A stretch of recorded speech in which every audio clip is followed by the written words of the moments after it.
صلی اللہ علیہ وسلم کے ادب اور آپ کے شہر کے ادب کی بات کرنے لگا ہوں، اس لیے کہ پوری دنیا میں ہم نے تو اپنی آنکھوں سے ایک شخص ہی دیکھا ہے جس نے سارے ادبوں کو چھوڑ کے حضور کا ادب بتایا ہے، اور حضور کے ساتھ جو چیزیں منسلک ہیں ان کا ادب بتایا ہے۔ ورنہ ہم نے جہاں بھی دیکھا، جس کو بھی دیکھا، اس نے اپنا ادب ہی بتایا۔ اس نے کہا مینو منو، میری منو۔ بابا جی نے فرمایا نہ انہاں نو منو نہ انہاں دی منو، بس حضور نو منو، اور اسی کے ماننے میں بھلائی ہے۔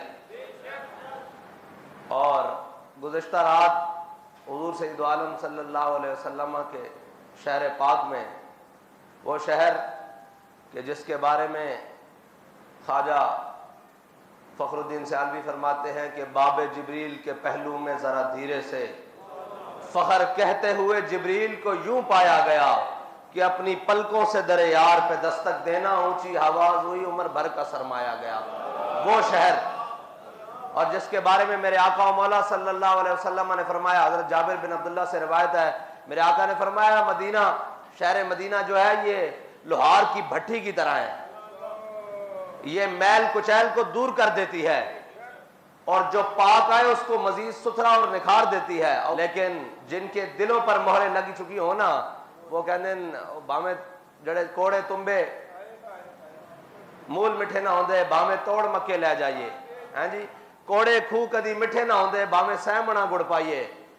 بابا جی حضرت مولانا روم کے حوالے سے ایک بات کرتے تھے کہ حضرت مولانا روم نے فرمایا ہے کہ جو بدبخت ہے نا اس کو نبی کی مجلس بھی فائدہ نہیں دیتی۔ یہ جو ہے نا یہ بدبختی ان کے دلوں پر لکھ چکی ہے، اس کے بدبختی ہونے کی وجہ سے اس کے پیچھے ایک بدبخت ہے جس نے اپنے اقتدار کی خاطر تو پورے پاکستان میں شور ڈالا، اور اپنے اقتدار کی خاطر کہا کہ کانوں میں یہ بھی کہنا ہے کہ ہم نے آزادی لینی ہے۔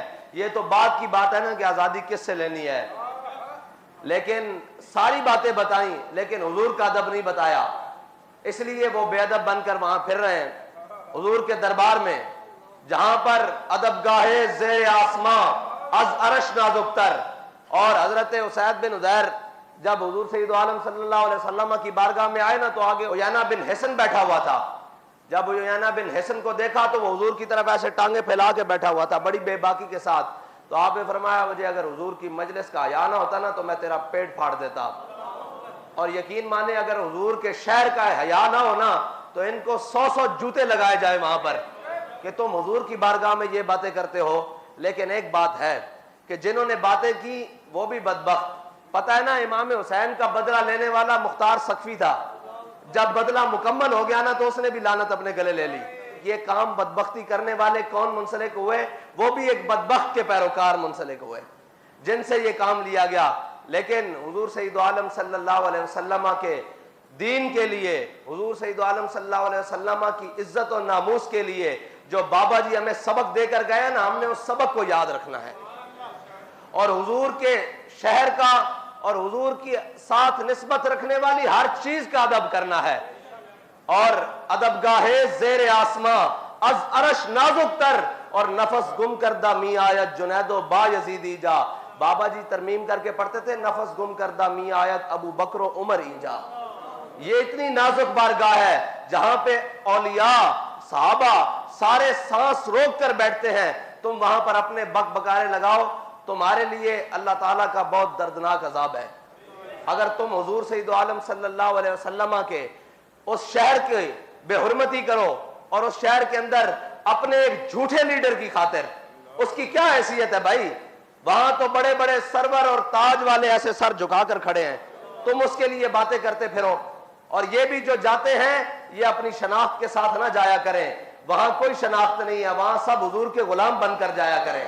جہاں جب یہ وہاں پروٹوکول لیں گے اور یہ ہوں گے تو پھر اللہ تو بڑا غیرت والا ہے نا، وہ سارے پروٹوکول والوں کو بے عزت کر دے گا۔ وہاں پر ہے ہی نہیں، وہاں پر تو بالکل ایسے سانس روک کر اور وہ دور جہاں جگہ ملے وہاں خاموشی سے کھڑے ہونا ہے، کیونکہ یہ بڑی نازک بارگاہ ہے۔ لا ترفعوا اصواتکم فوق صوت النبی، یہی بات تو حضرت صدیق اکبر نے کہا جیسے حضور کی ظاہری حیات میں ہے اسی طرح حضور کے جانے کے بعد بھی ہے کہ حضور کے سامنے آواز بلند نہیں کرنی. ہمارے علماء نے تو بڑی احتیاط کی ہے. یہ ساری باتیں اس لیے ہیں کہ ہم بتانا چاہتے ہیں کہ حضور سید عالم صلی اللہ علیہ وسلم کے شہر کو آپ عام معاملہ نہ سمجھیں اور اس بات کو کوئی چھوٹی بات نہ سمجھیں. وہ حضور کا دربار ہے.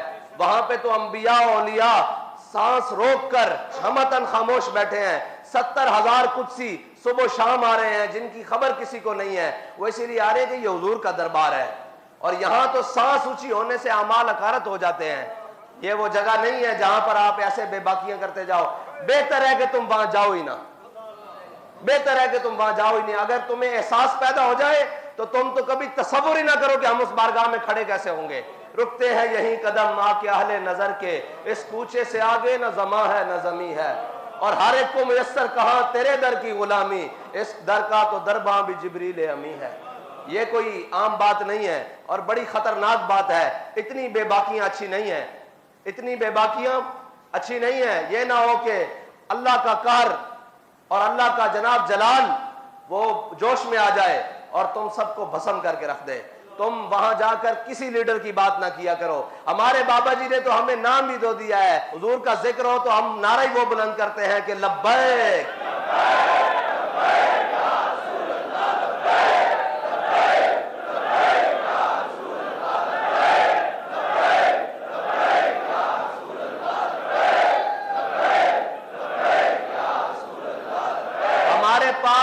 نعرہ اور اعلامیہ اور بیانیہ ہی وہ ہے جس میں ذاتی تشخص ہے ہی نہیں, جس میں ذاتی شخصیت ہے ہی نہیں. وہ حضور کی بارگاہ میں لگایا جائے تو حضور بھی خوش ہوں گے.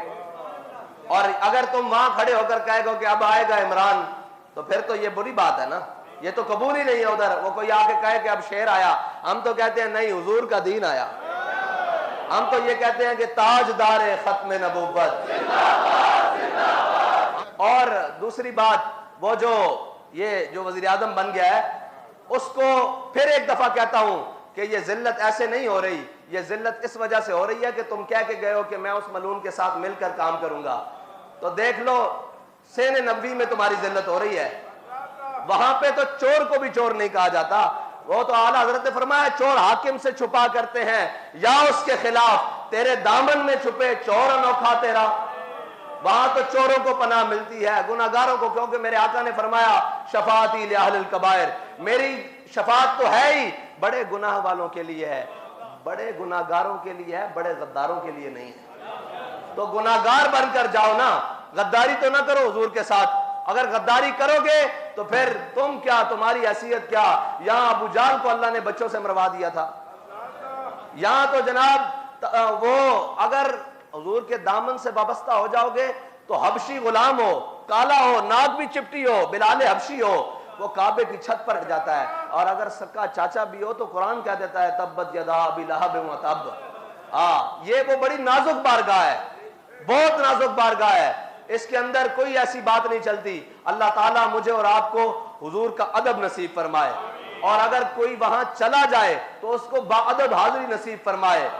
بس اسی ڈر سے کہ ادب گاہیز زیر آسماں از عرش نازک تر اور نفس گم کردہ می آیت جنید با یزیدی جا. علامہ اقبال نے تو پھر بات ہی ختم کر دی, کہتا ہے خاک طیبہ از دو عالم خوش ترست. کہتے تم حضور کے دربار کی بات کر رہے ہو, ہمیں تو جو طیبہ کی خاک ہے وہ پورے دو عالم سے بہتر ہے, ہر چیز سے بہتر ہے. خاک طیبہ از دو عالم خوش ترست, اے خون کے شہرے کے